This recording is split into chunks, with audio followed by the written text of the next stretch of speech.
Welcome to Procurement Marketplace. Today we'll be doing a demonstration of the Procurement Marketplace itself and how the professionals like yourself will actually sign in and pick your categories and areas of expertise and what it looks like in the back end of the administration. So what it is that you're doing and how you're going to connect with buyers. So I'll start by sharing my screen. And what we'll do is I'll go into, so this is ProcMarket, which is the Procurement Marketplace website. You'll see the website is pretty familiar. These are the companies that we've worked with. But if you want to go to the Procurement Market engine, you need to click on this button.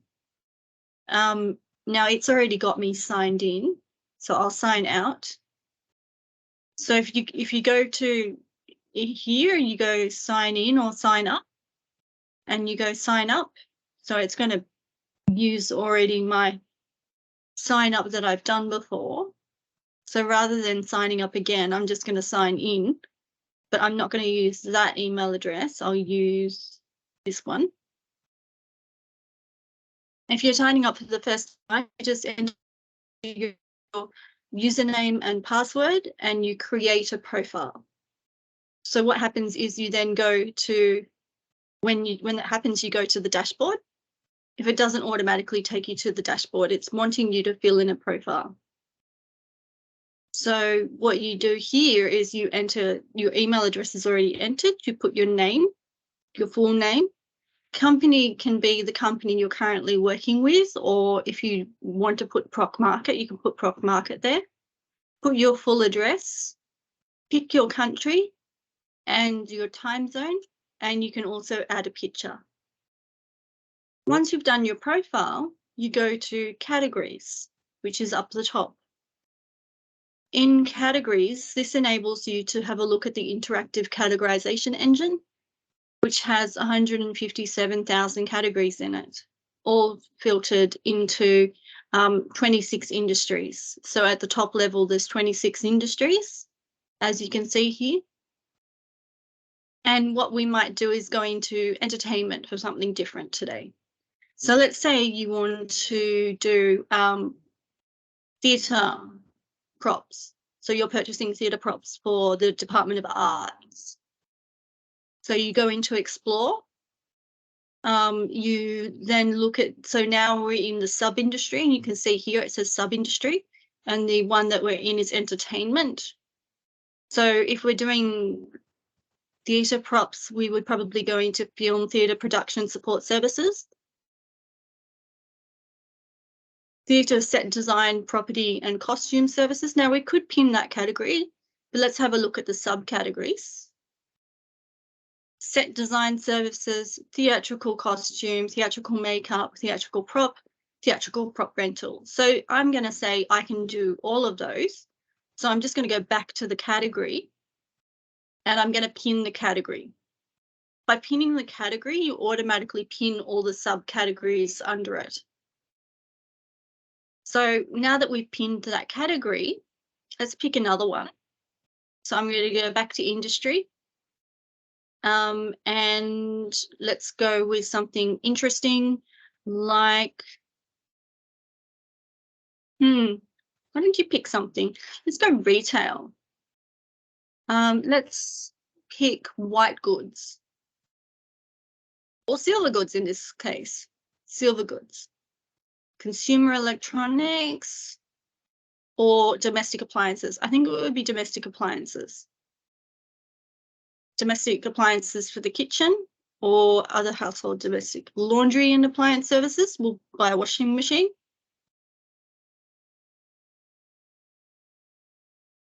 Domestic clothes washer and dryer. So it would be exactly that one. Or once again, I could go back to the category and say, look, I've got experience in all of these. So I'd go look at the sub-industry and go consumer domestic appliances. Okay. So at that category, I think I'll pin each of these. Okay, so they've all been pinned successfully.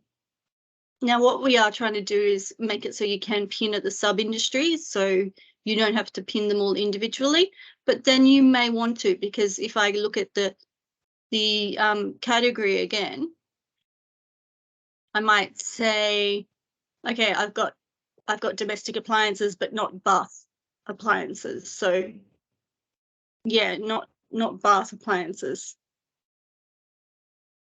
So I'll unpin that one. And so you can unpin. Then once you've done that, you go back to your dashboard and you can see you're signed in as professional here. You go pinned items. And I've already done this one before because I've been signed in. So theatrical, set, design, property and costume services. So overall category experience, I go add, and I've got, let's say 15 years experience in that one. So I would say I'd be an advanced. However, I've got a certification, so I would be an expert. If you've got any kind of certification or master's degree in a relevant discipline like supply chain or procurement or MBA or Chartered Institute of Purchasing and Supply certification, World Commerce and Contracting certification, any of those certifications, then you're automatically an expert. That's what that certification means. You are an expert in your field. Own it. So what the options are here is, if I'm a beginner, it means I've got less than 5 years experience. I'm fairly new into the industry, you would say. Once again, though, if you've only got less than 5 years, but you have got that certification or you have got that master's degree behind you, you're an expert. If you have, you're a beginner if you have up to 5 years, and you're an advanced if you have from 5 years to 20 years. Now, it sounds like a long time, but most people are going to be in the advanced area. And that's okay, because advanced is paid very well as well. So to be an expert, you just have to have certification or 20 years experience. But if you're in an advanced level, so you've got more than 5 and less than 20, that's pretty good too. You could have a bachelor's degree in advanced. You could have also studying for your certification. So in this one, I'm expert. And spend analytics is a new category that product that we've just put in, which you'll notice. So I've done overall category experience. That's just to tell how much experience I've got. So that's what overall category experience does. But in procurement strategy itself, I've done about 10 years. But I'm still an expert because of the certification. Scope of work, probably about 10 years as well.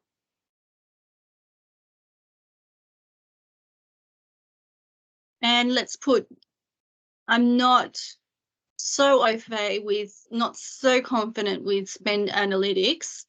So even though I've got the certification, I'm going to put 5 years for spend analytics, and I'm going to put myself as advanced. I've got the certification.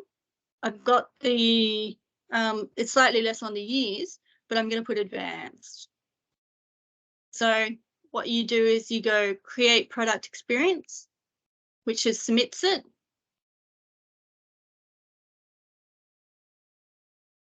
See how that's now pending? You can change or edit or remove this experience up until when the admin has approved it. Once admin approves it, you won't be able to change it. So I'll show you that in a second. All right, and so let's do domestic laundry, appliances and supplies. And I'm going to say for risk treatment plan here, I'm 8 years because I've done various with the product.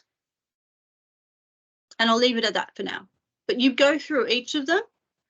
And I know it seems time consuming to go through and do all of these, but it's worth it. And I'll show you why it's worth it in a second.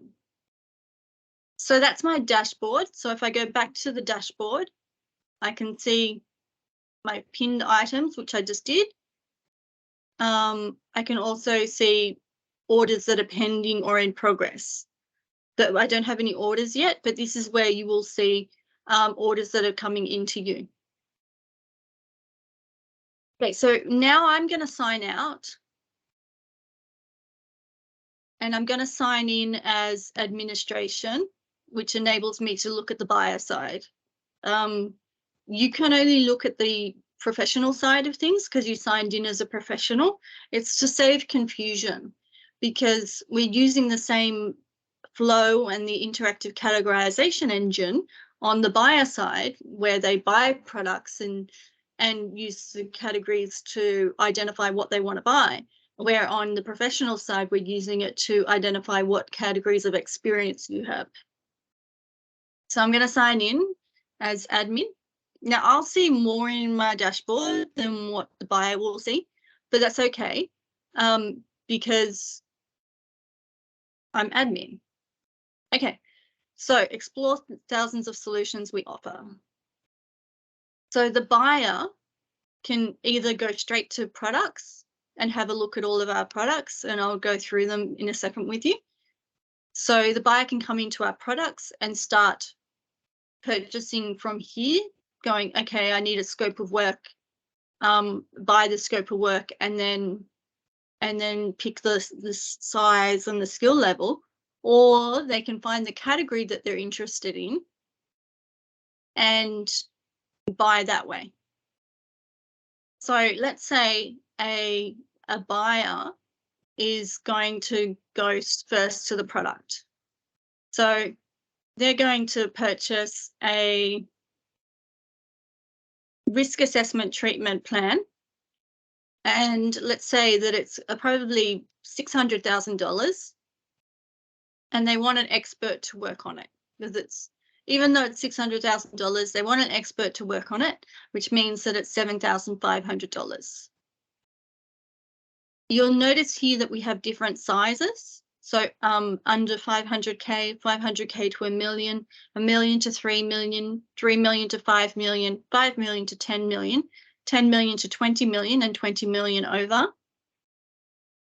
The reason we have that is as the profile of the spend gets more, the risk and the requirement gets more as well. So we have different pricing levels for the different sizes. So if you're doing a spend analytics, I'll just come down to spend analytics. If you're doing spend analytics on, and there's more categories here, $50 million, that's more than doing spend analytics, more analysis, more risk, more input than doing spend analytics on $1 to $3 million, for example, portfolio. So that's the kind of things that the buyer is looking at. And the products that we have, I'll just explain the products for a second. So what we've got first is the procurement strategy. And here you're looking at the procurement strategy. So it's a comprehensive procurement strategy developed for your good or service. What does that mean? It means that it's analysing the market, it's analysing the model for engagement under what procurement model you're going to engage the market with. It's analysing what is the buying power that you have and how do you leverage that buying power? What are the competitive forces in the market? You might do a Porter's 5 forces analysis, a pestle analysis, a SWOT analysis to determine the procurement strategy. So once you've done a procurement strategy, you might want to do a risk assessment and treatment plan. So if it's got risk associated with it, which most things do, the risk assessment and treatment plan is risks that are associated with not achieving the critical success factors of the project and how you're going to treat those risks in the procurement mechanisms that we have available, which is the scope of work, the evaluation criteria, the contract, the KPIs, or passing it on to the supplier. And I'll be doing training on how to do all of these at a later point. This isn't a training video, this is just an introduction. So next is the scope of work, and you know that a scope of work what it is and how you're going to serve it. So once let's say a company normally does the procurement themselves, they go directly to a supplier and they have a direct relationship. And then they start to have more spend going through and realizing, well, actually they spend this much over a 5-year period and they want to put a contract in place with this supplier. You need to work to define what it is that you're going to buy, how you're going to buy it, and you need to communicate to the market exactly what it is you want, how you're going to measure it, what you're defining it as. Is it a technical scope of work? Is it a functional scope of work? What do they need to achieve? So there's lots of aspects to a scope of work and the reason that we need one. And once again, the scope of work changes price with the level of spend portfolio. So if it's a $5 to $10 million one, it's probably about $23,000, as opposed to a 5K one, which is about $8,000. 500K one, which is about $8,000. If you want a beginner, it's $5,000. So we've got different pricing levels. So what we've tried to do is price in the variables of these types of products. So by pricing in the sizes and the skill level, we're trying to price in all of the variables. So we come up with a fixed price that the buyer engages us through. And the evaluation criteria and response schedules, as you know, you've got to put together an evaluation criteria because you need to tell the market how you're going to evaluate them. And you need to know yourself how you're going to evaluate them and put together a tender evaluation plan. But before you do that, you've got to go, hey, this is how we're going to evaluate. What are we going to put in the response to? So elicit the right information, and we're able to evaluate. So out of the risk assessment that we did, what's being put into the evaluation criteria and the response schedules that we need to understand so we can assess. And then once you've done that, you need to put together your request for quote document, tender document, proposal, or expression of interest. So we call it an RFX document.